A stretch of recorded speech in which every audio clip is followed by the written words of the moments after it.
TV에서 부자들의 이야기를 들어본 적 있으시죠? 성공한 기업가나 유명 인사가 자신의 재산이나 성과를 자랑하는 모습을 보면 와, 대단하다라며 감탄하게 되는 경우가 많습니다. 그들의 이야기는 우리에게 동기부여가 되기도 하고 때로는 꿈을 꾸게 만들기도 하죠. 그런데 같은 자랑이라도 만약 아주 가까운 친구가 한다면 어떨까요? 예를 들어 이런 상황을 떠올려 보세요. 한 친구가 오랜만에 만난 자리에서 이런 말을 합니다. 요즘 집값이 너무 올라서 우리 집도 몇 억이 올랐어. 이번에 차도 새로 바꿨는데 진짜 최고급 모델로 샀다니까. 처음엔 그래, 잘 됐다라고 웃으며 넘기지만 시간이 지날수록 그 이야기가 계속 이어질수록 마음이 이상해지기 시작합니다. 이야기를 듣는 여러분은요? 그냥 부럽다라고 느껴지시나요? 아니면 굳이 이런 이야기를 나한테 해야 하나 하는 생각이 드시나요? 가까운 사람의 자랑은 때로는 불편함을 넘어 상처로 다가오기도 합니다. 특히 내가 그와 비슷한 상황에 있지 못하거나 현재 힘든 일을 겪고 있다면 더더욱 그렇죠. 그럴 땐 왜 굳이 나한테 이런 말을 하지? 하는 의문이 들면서 마음이 무거워질 수 있습니다. 사실 자랑이라는 건 누구에게나 하고 싶은 마음이 있을 수 있습니다. 내가 이룬 성과나 얻은 것을 다른 사람과 나누고 싶은 마음은 자연스러운 감정이죠. 하지만 이 자랑이 언제, 누구에게, 어떻게 전달되느냐에 따라 그 의미가 완전히 달라질 수 있습니다. 그래서 오늘은 가까운 사이일수록 절대 자랑하지 말아야 할 5가지를 이야기해 보려고 합니다. 우리가 무심코 던진 말이 상대방의 마음을 불편하게 하거나 관계에 금이 가게 만드는 일이 없도록 오늘의 이야기가 작은 지침이 되었으면 좋겠습니다.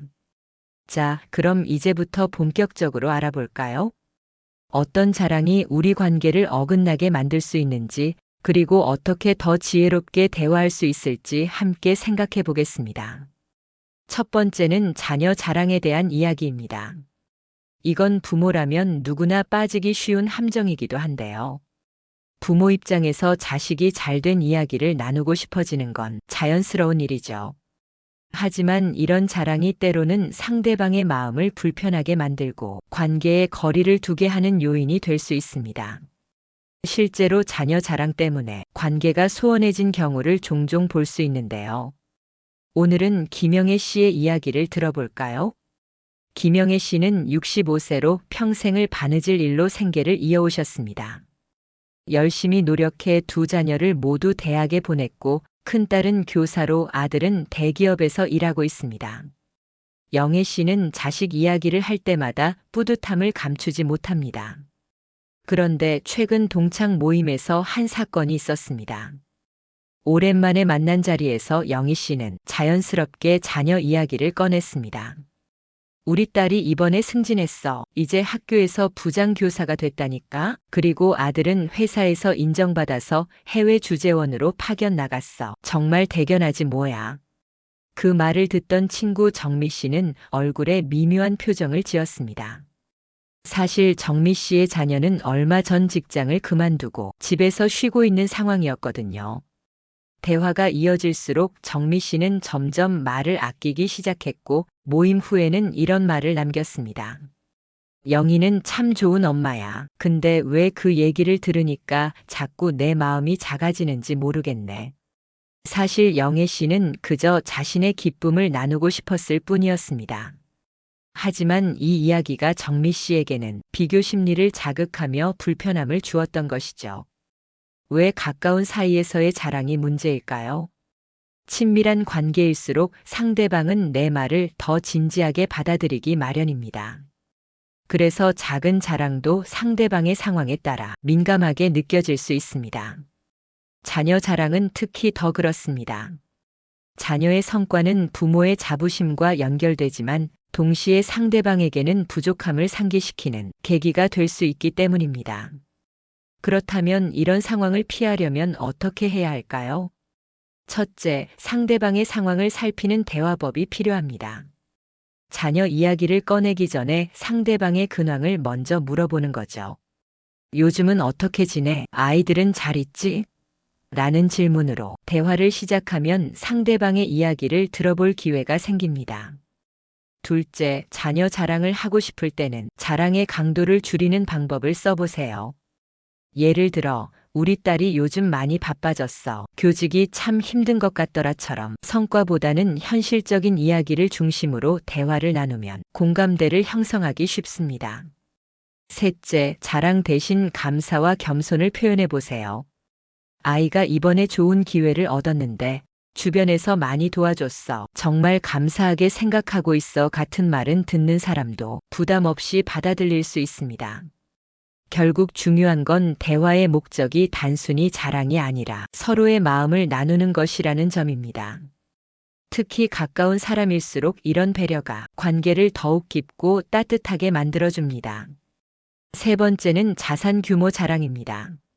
나이가 들수록 재산은 그 사람의 노력과 삶의 궤적을 보여주는 중요한 지표가 될 수 있습니다. 하지만 재산 규모를 자랑하는 태도는 주변 사람들에게 위화감을 주고 관계에 미묘한 틈을 만들 가능성이 큽니다. 이번에는 75세 박영수 씨와 그의 친구 최병호 씨의 이야기를 통해 살펴보겠습니다. 영수 씨는 오랜 기간 자영업을 하며 경제적으로 안정된 삶을 이뤘습니다. 그는 몇 채의 건물을 소유하고 있고 자녀들에게도 넉넉히 재산을 물려줄 준비를 마쳤습니다. 친구들과의 모임에서도 자산 관리나 투자 이야기가 자주 화제가 되곤 했습니다. 어느 날 모임 자리에서 영수 씨는 이렇게 말했습니다. 이번에 강남 쪽에 새로 나온 상가를 하나 계약했어. 거기 새 들어있는 가게들이 다 잘 돼서 매달 수익도 괜찮고 내가 이런 안목은 좀 있지 않나 싶어. 너희도 괜찮은 물건 있으면 나한테 한번 물어봐. 내가 도와줄게. 병호 씨는 묵묵히 고개를 끄덕였지만 속으로는 복잡한 감정을 느꼈습니다. 병호 씨는 평생 회사 생활을 하며 은퇴 후에도 넉넉하지 않은 연금으로 생활하고 있었기 때문입니다. 영수 씨의 이야기가 병호 씨에게는 마치 넌 왜 이런 기회를 잡지 못했니? 라는 간접적인 평가처럼 들렸던 거죠. 모임이 끝난 후 병호 씨는 집에 돌아가 혼자 중얼거렸습니다. 내가 영수처럼 여유롭지 못한 게 죄는 아닌데 왜 이런 이야기를 들으면 내가 작아지는 기분이 들지? 왜 자산 자랑이 불편할까요? 재산은 누군가에게는 성공의 상징일 수 있지만 또 다른 누군가에게는 부족함을 느끼게 만드는 민감한 주제입니다. 특히 나이가 들수록 경제적 여건의 차이는 사람들 사이에 위화감을 조성할 가능성이 높아집니다. 그렇다면 자산 이야기를 나눌 때 어떤 점을 주의해야 할까요? 첫째, 자랑보다는 겸손함을 강조하세요. 이번에 운 좋게 투자한 곳에서 조금 수익이 났어요. 주변 사람들이 도와줘서 가능했던 일이에요처럼 자신의 성과를 과도하게 부각하지 않는 표현이 좋습니다. 둘째, 상대방의 상황을 헤아려 대화하세요. 재산 이야기가 불가피하다면 요즘 다들 생활비가 많이 드는데 어떻게 관리하고 계세요? 같은 현실적인 이야기를 통해 공감대를 형성할 수 있습니다. 셋째, 상대방의 이야기를 먼저 들어보세요. 최근에 어떤 좋은 기회를 발견하셨나요? 처럼 상대방의 의견을 먼저 묻는 대화는 자산 규모 자랑이라는 오해를 피할 수 있습니다. 대화는 상대방의 마음을 이해하고 연결하는 도구입니다. 자산에 대한 이야기는 서로를 비교하거나 평가하려는 의도로 비칠 수 있기 때문에 겸손과 배려가 무엇보다 중요합니다. 상대방의 처지를 먼저 생각하며 이야기를 풀어간다면 더 따뜻하고 진솔한 관계를 만들 수 있을 것입니다. 네 번째는 취미나 여가 생활 자랑입니다. 나이가 들수록 좋아하는 취미나 여가 활동을 즐기며 삶의 활력을 찾는 건 중요한 일이죠. 하지만 이런 이야기를 자랑처럼 전달하면 듣는 사람에게는 은근한 부담이나 열등감을 줄 수 있습니다. 이번에는 69세 이정우 씨와 그의 친구인 70세 최영길 씨의 사례를 살펴보겠습니다. 정우 씨는 몇 년 전 은퇴한 이후 골프에 빠졌습니다. 매주 골프장을 찾아 운동도 하고 친구들과 교류하며 즐겁게 지내고 있죠. 최근에는 골프 실력이 늘어 동호회에서도 상을 받을 정도로 성취를 이루었습니다. 그는 이 기쁨을 주변에 알리고 싶어 모임 자리에서도 자주 골프 이야기를 꺼냅니다. 이번에 골프 대회에서 1등을 했어. 3개월 동안 연습한 보람이 있더라고. 요즘은 주 2회씩 필드에 나가는데 건강도 좋아지고 사람들도 많이 만나니까 너무 좋다니까. 골프 안 해? 내가 소개해 줄까? 이 이야기를 듣던 영길 씨는 고개를 끄덕이며 웃었지만 속으로는 복잡한 마음이 들었습니다. 영길 씨는 몸이 불편해지고 경제적인 여유도 부족해 여가 활동은커녕 가까운 공원 산책도 힘든 상황이었기 때문입니다. 정우 씨의 말은 자신과는 전혀 다른 세상 이야기를 들려주는 것처럼 느껴졌습니다. 모임이 끝난 후 영길 씨는 이렇게 말했습니다. 정우는 잘 지내고 있는 것 같아 보기 좋긴 한데 그 이야기를 들을 때마다 내가 참 초라해지는 것 같아. 나도 뭔가 즐길 수 있는 취미가 있었으면 좋겠다는 생각이 들어. 왜 취미 자랑이 불편하게 느껴질까요? 취미와 여가 생활은 개인의 경제적, 신체적 여건에 따라 크게 달라질 수 있습니다. 특히 은퇴 후에는 시간적인 여유는 있어도 경제적인 제약이나 건강 문제로 인해 여가를 누릴 수 없는 경우가 많습니다. 이런 상황에서 취미를 자랑처럼 이야기하면 듣는 사람에게 부담과 상실감을 안길 수 있습니다. 그렇다면 취미 이야기를 나눌 때 주의해야 할 점은 무엇일까요? 첫째, 자랑 대신 공유의 관점에서 접근하세요. 예를 들어 골프를 하면서 건강이 좀 좋아졌어요. 그런데 요즘은 걷기나 다른 운동도 재미있을 것 같아서 고민 중이에요. 혹시 좋은 운동 추천해 주실 수 있을까요? 라는 식으로 상대방과 대화를 나눌 수 있습니다. 둘째, 상대방의 관심사나 상황을 먼저 살펴보세요. 만약 상대방이 특별히 좋아하는 활동이 있다면 자신의 취미를 자랑하기보다는 상대방의 이야기를 먼저 들어보는 것이 좋습니다.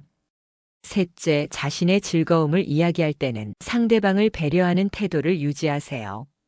운이 좋게 골프를 배우게 됐는데 정말 즐겁더라고요. 다들 자기만의 즐거움이 중요한 것 같아요 라는 식으로 이야기하면 부드러운 분위기를 유지할 수 있습니다. 대화는 서로의 삶을 존중하고 이해하는 과정입니다. 취미 이야기를 나눌 때는 자신의 즐거움을 강조하기보다는 상대방과 공감대를 형성하는 데 초점을 맞추세요. 이렇게 하면 대화는 더 따뜻하고 긍정적인 방향으로 흐를 수 있습니다. 마지막 주제로 넘어가 보겠습니다. 마지막으로 과거의 영광 자랑입니다. 누구나 한때 빛났던 순간이 있습니다.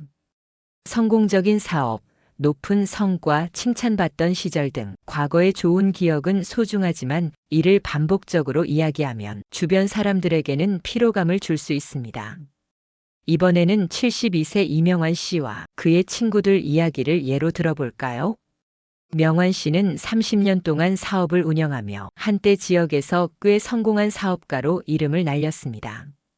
특히 50대에는 지역 신문에 인터뷰까지 실리며 모두가 부러워하는 위치에 있었습니다. 하지만 명환 씨는 몇 년 전 은퇴한 이후에도 모임에서 늘 과거의 영광을 떠올리며 자랑하곤 했습니다.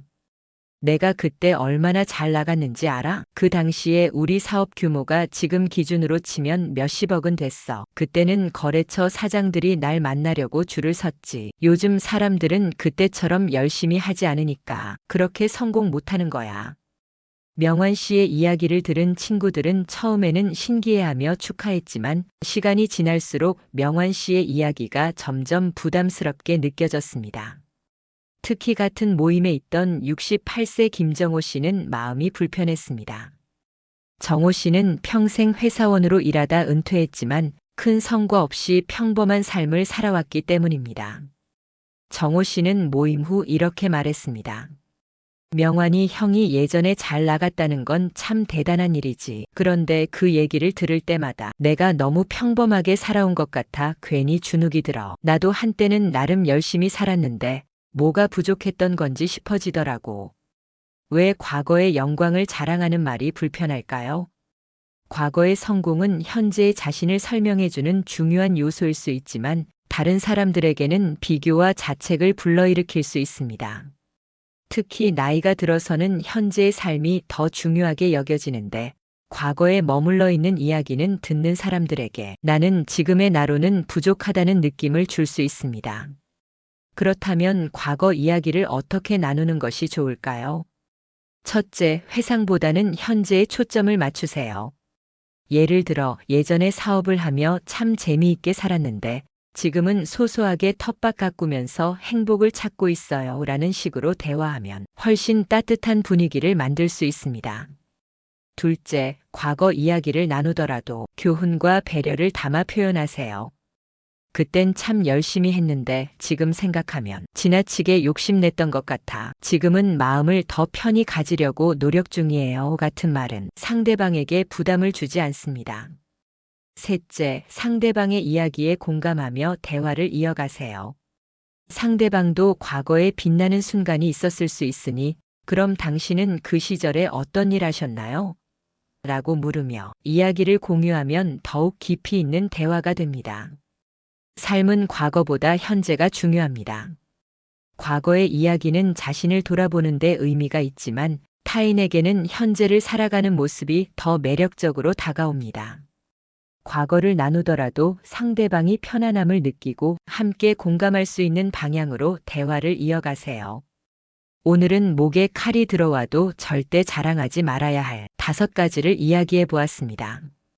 어쩌면 자랑하고 싶은 마음은 누구에게나 있겠지만 진정한 관계는 자랑이 아니라 공감과 배려에서 만들어진다는 걸 잊지 마세요. 영상이 도움이 되셨다면 좋아요와 구독 부탁드리고 여러분은 어떤 이야기를 나누고 싶으신지 댓글로 남겨주세요. 저는 다음에 더 유익한 이야기로 찾아뵙겠습니다. 감사합니다.